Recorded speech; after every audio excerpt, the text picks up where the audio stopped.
میر رضا کے والد میر حسن کا کہنا ہے کہ ہم 30 تاریخ سے کہہ رہے تھے کہ یہ قتل ہے، لیکن ہماری بات پر یقین نہیں کیا جا رہا تھا۔ ہم پر زور دیا جا رہا تھا کہ یہ قتل نہیں، خودکشی ہے۔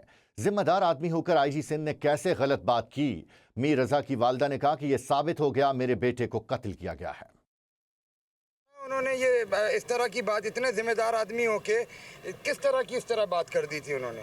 تو آج جو ہم تھوڑا سا سکون اس وجہ سے ہمیں کہ 10 دن کے بعد 11 دن کے بعد ہمیں پتہ لگا، جو بات ہم 10 دن سے کہہ رہے ہیں کہ بچے کو تشدد کیا گیا ہے، وہ ایکسیپٹ کرنے کے لیے تیار ہی نہیں، نہ ہم سے ملنے، کوئی ہمیں بتانے کے لیے تیار کہ کس سے انویسٹیگیشن ہو رہی ہے۔